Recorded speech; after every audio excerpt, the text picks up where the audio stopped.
Alô, Psi! E aí, hoje é dia de quê? Do nosso cafezinho com esquemas. Mas hoje eu tô um pouquinho ansiosa para falar com vocês, então eu acho que eu vou ali comprar uma blusinha e já volto. Que modo tá falando? Fica aí, confere.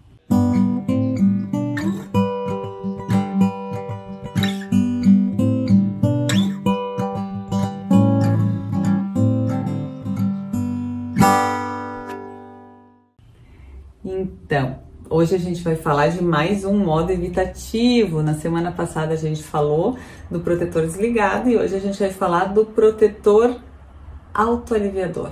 Quem é esse cara? Vamos pensar? Para falar dele eu vou contar a historinha do Anselmo.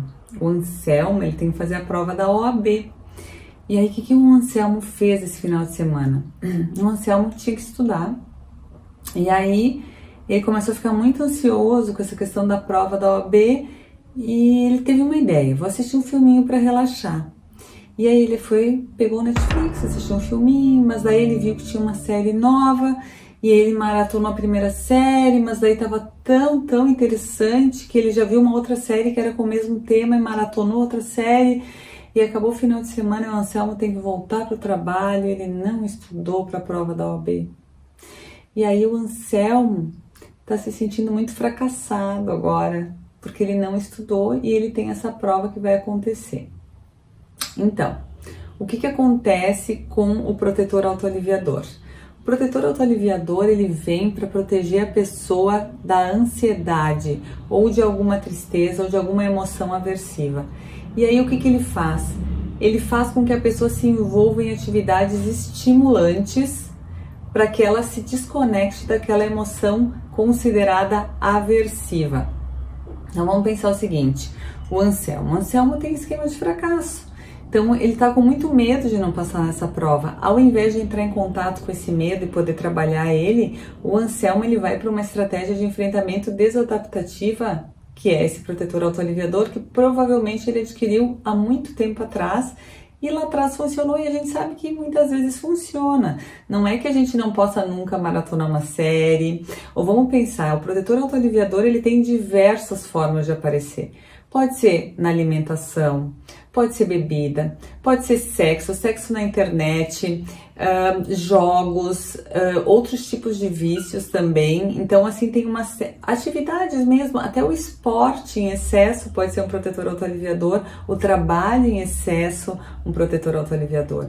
Então, a gente precisa entender qual que é a função daquele comportamento. E muitas vezes a função desse comportamento excessivo é anestesiar a emoção considerada aversiva. Só que, qual que é o problema do protetor autoaliviador? Ele anestesia por um tempo. Só que o esquema ele é danado. A gente foge dele numa esquina e ele vai pegar a gente lá na próxima. Então pense o seguinte, o Anselmo tinha esquema de fracasso, ele não queria entrar em contato com aquela ansiedade de eu vou fracassar nessa prova da OAB. Então ele se distraiu e qual que é a possibilidade dele de agora realmente fracassar nessa prova? Se ele continuar com esse comportamento, é grande, e aí ele confirma o esquema de fracasso.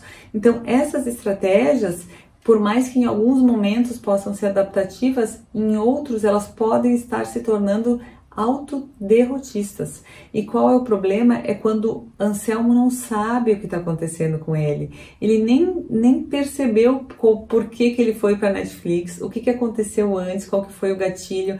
Então a gente precisa compreender a serviço de que estão esses nossos lados, esses nossos modos, para saber se eles estão nos levando em direção ao que a gente busca ou estão nos levando em direção à perpetuação esquemática. Ficou claro? Deixa aí nos comentários se ficou com dúvida, se acha que tem aí algum amigo, alguém que pode se beneficiar desse conteúdo para se livrar desse protetor autoaliviador ou pelo menos para poder utilizá-lo quando ele realmente seja adaptativo. Compartilha, curte e fico aqui à disposição de vocês. Se não, até o nosso próximo cafezinho com esquemas. Um beijo e até lá!